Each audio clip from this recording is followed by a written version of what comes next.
Welcome back to our channel. If you are new to our channel, hit that subscribe button, turn your bell button on so you get notified every time we post new videos.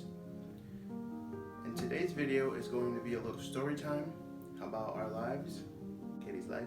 I know I said after our previous video was going to be a video that I put up on my social media, a poll about the community cleanup or the no hands challenge, but the weather last weekend was just terrible, just rainy, wet, and just, it wasn't a good time. So today's video is going to be our story about adoption. A lot of people don't know, some do know, and if you've been watching us for a while, back in our trip to Miami, we actually went to go see our son and his family, and we hung out for the day. And you got to see a little bit there, so let's just get right into it. So this past week, actually, I made a Facebook post about this that got a little bit of attention. And then I also did a live video tonight on my Facebook that got a little bit of attention. And so we figured that this would be a good topic to talk about tonight. And it is actually something that I'm really passionate about. I definitely think that, because I went through this twice, so I've placed 2 children for adoption, and which isn't like my favorite thing about myself, but I think that everything happens for a reason. And anyway, so my son Shane, 6 years ago, I became pregnant with him, and it wasn't by choice. It was like a domestic abuse situation, and so I was already a single mom. My son Ryder was like maybe between 1 and 2 at the time, and I became pregnant by force, and I knew immediately. I actually found out that I was pregnant in a Walmart bathroom. I had someone watch Ryder for a little bit, and I walked to Walmart and got a pregnancy test, and I took it right there. And I was actually on the phone with my best friend Kirsty, and it said that I was pregnant. And I was like, well, shoot, like I can't. There's no way I could take care of another baby. Like I was already struggling to take care of the one that I had and myself. And so I walked home, and I told her that night. I said, I'm choosing adoption. There's really no other option for me. And so then I had to go to a clinic to confirm my pregnancy, and I told them the same thing. I said, I am not in a position to raise another child. Like if I took him in, we would end up living in a way that I was not comfortable living, like in a really probably very unsafe neighborhood, in a very small house or apartment. And it just wasn't the quality of life that I wanted either of my kids to have. And so I told them that, and I told them the only other option for me was going to be adoption. And so she gave me the name of a social worker. So I called and I said, hey, I really need to talk to someone right now. And so she said, okay, come on in. And she was very, very kind. And so I went in, and she kind of explained the process of adoption, and we talked and everything else. And within, I'd say a week, she had sent me a massive folder that had a bunch of profiles in it, and the profiles are just a 1-page folder that have maybe up to between 6 to 10 pictures maybe, and then it's got little pieces that say a little bit about the family. It's kind of who they are, like a general synopsis of these families. And yeah, I opened up the first profile, and first I looked at all their pictures, and then I read about them, and I was like, okay, so this family was perfect. And I went through all 13 of these profiles, and none of them were as perfect as the first one. And I lost my marbles, and I called my social worker, and I was like, Nancy, you have to, right now, you have to save this family for me. And if you don't save this family, I don't think I'll be able to go through with it, because this family is perfect and none of the other profiles were even close. And I'm never going to be able to find a family that's as perfect as them. And someone probably already chose them as a family, because why wouldn't they? Because they're perfect. And she was like, whoa, chill, it's okay. And she was like, listen, we're gonna talk in the morning. I think everything is fine. And she said, I'm gonna check the computer system in the morning and make sure that everything is good to go. So she called me the next morning. She said, yeah. She said, so if you want, I can set up a time to meet them. And I was like, yes, do that. But Nancy set up a time for us to meet. And at the time, I was about 5 months pregnant, and I didn't even know what I was having yet. And so I knew that date was approaching. I had an ultrasound in between that time, and I told the ultrasound tech, I was like, I'm placing this baby for adoption, and I really want it to be, I want to do like a gender reveal with the family, because I don't know, I just felt like that would have been special. And the ultrasound tech put the sex into an envelope, and I gave it to my friend. It was a coworker of mine who was going to bake a cake. And so the day that I went to go meet Nikki and Adam, she actually brought the cake to the adoption agency, and Nikki and I cut it like together. Like there's actually a picture of us. I love these memories, I really do. I said this in my live video, but I love looking back at this. But anyways, like everything just felt really right. And so immediately when we found out it was a boy, I asked them if they had any name ideas, and they said that if it was a boy, they were going to name him Shane. And then they told me that they wanted me to choose the middle name. And I was like, no, like that's your job. And they were like, no, really, we want you to. And I was like, no, it's okay. And I told them that because Ryder's middle name is Isaiah, that I thought it would be really special if Shane's name was Isaiah too. And so that's his middle name. So the boys share that, which I think is great. And then the rest of my pregnancy, we kept very much in contact. Our adoption is very open, like exchanged everything. And then for the rest of my pregnancy, we talked a lot. We let our kids meet a couple weeks later. And then we also did a maternity photo shoot that was really, really special. We've got a ton of pictures from that.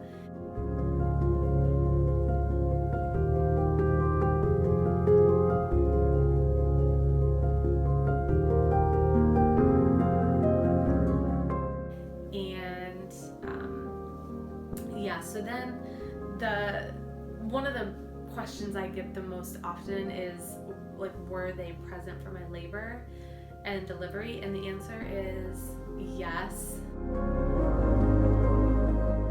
They were very much involved. So they were there for my entire labor and delivery. I don't think they left the room once. They might have left for food.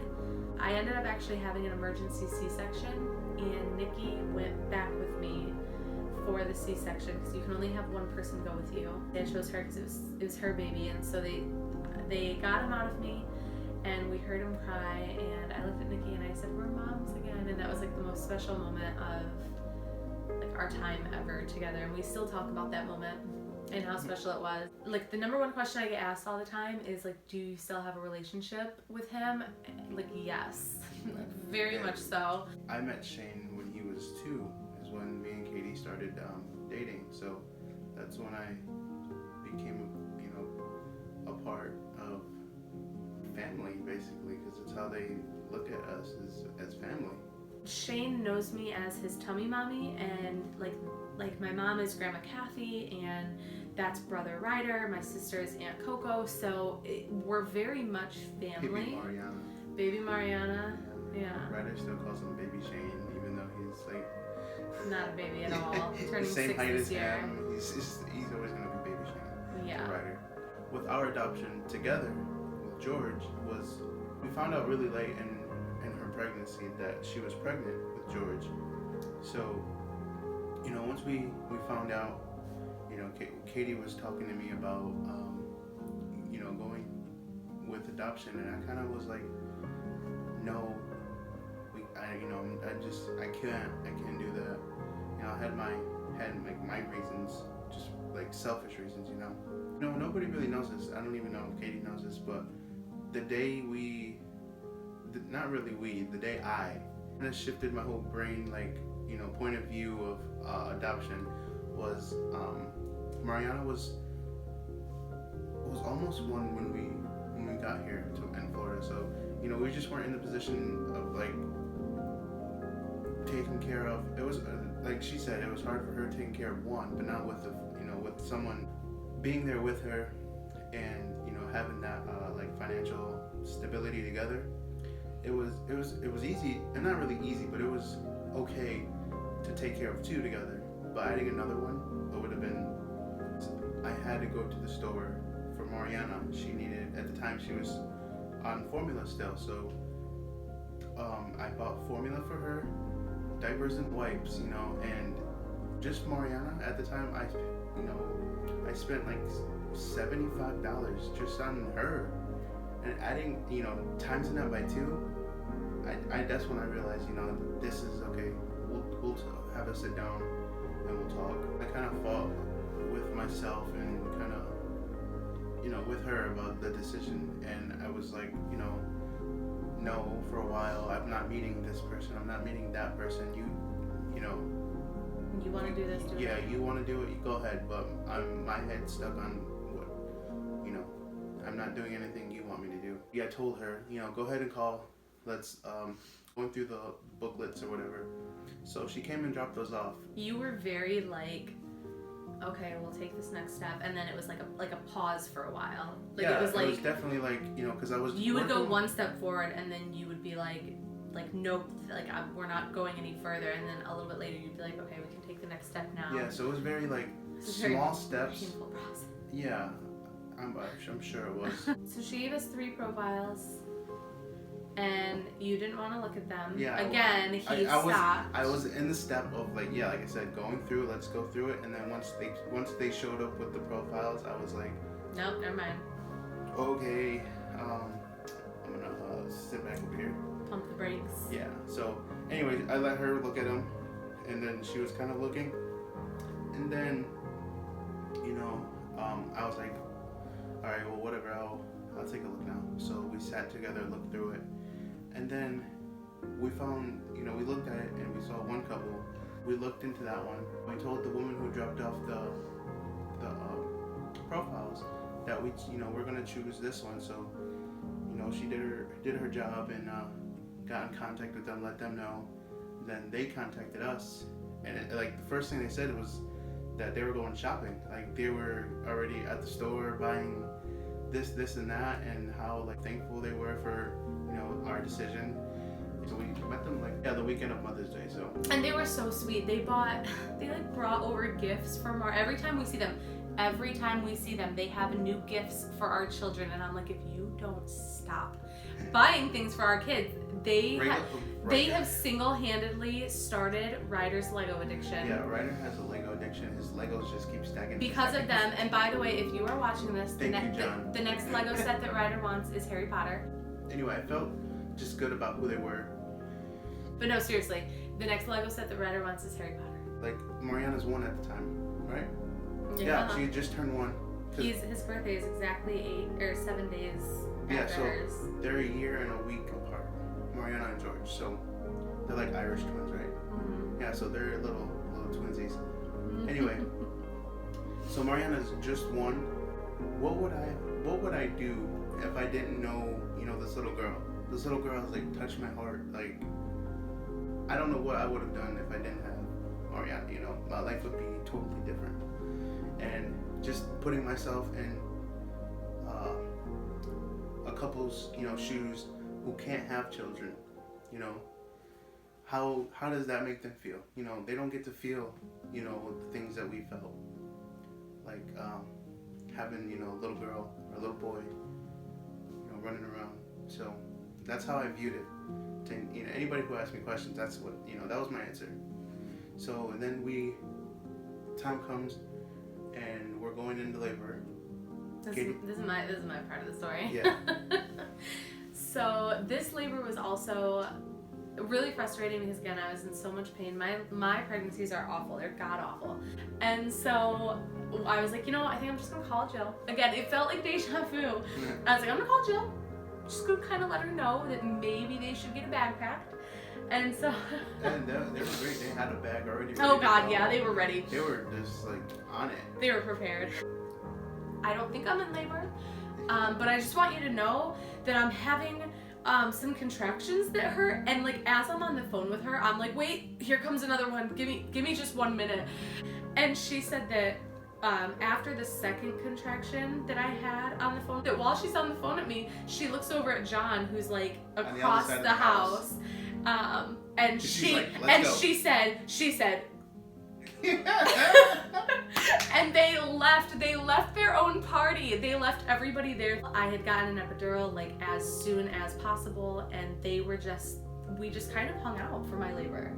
And actually the hospital was really, really great. They were very accommodating. So they ended up the hospital gave them a room that was right next door to the room that we were in, which was great. So when I was at the hospital with Nikki and Adam went to the hotel, and Nikki actually stayed at the hospital with me, and she is the one who like got up with Shane, especially because I had a C-section, so I couldn't really do a lot anyways.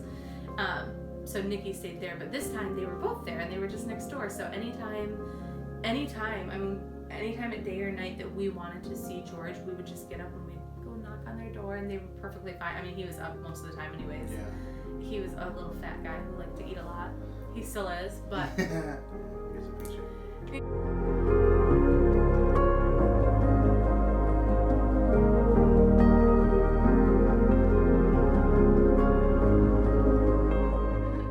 Yeah, so it was different, but it was just as special. I would do it all over again with both of them, like in a heartbeat. That's kind of the story we want to, that's why we're doing the story time, is kind of giving our story of. We want to share our story because it's not usual. It's rare. Yeah, the way that that you find people like us and them. Yeah, our relationships with them are very rare. But one thing that I really want to change in this world is that it shouldn't be rare to have a good relationship, even if you go through the decision of placing your child for adoption. Because I mean, we get to watch Georgie grow up, and we get to watch Shane grow up, and we get to have relationships with his parents, and we're just more people to love these kids. I mean, and I know that that's how John and Jill look at it, and it's definitely how Nikki and Adam look at it. If you, like I said before, if you've watched our videos, you've seen them. We're just we're like a family. We're like, it's a different dynamic. Yeah. And I mean, one thing, for like any of our subscribers, viewers, anybody, if you ever want to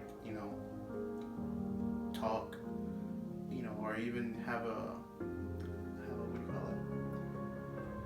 have having that hard decision, we're always here to talk to, any of you.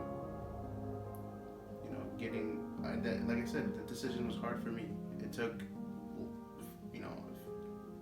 that was like my journey by myself. I felt like I was walking this journey alone, but I really wasn't, because, we're in it together. We went through it together. So, yeah, that's kind of it. That's our story. And if you guys like this story time, tell us in the comments, like, if you want more story time. I'm sure we can come up with some other great ones. Adoption is definitely something that we wanted to start with for a story time because it's really an interesting topic, and it's one that should be out there more. It shouldn't be like a taboo subject. It should be well spoken about. Yeah. More often, because you can even put your viewpoints of adoption. Like, what do you think before you listen to our story? What was your views of adoption? How do you view it? So that's it for our story time. And our next video will be either the community, the trash cleanup challenge, or the no hands challenge. Either way, both of those videos are coming. But we're gonna do one for the other, and we're gonna bust out our new Wheel of Tragedy for the losing team. If you liked, our story time, give it a thumbs up. Share it. Like I said, comment down below. Thank you for watching, and we'll see you next time. We'll see you next time.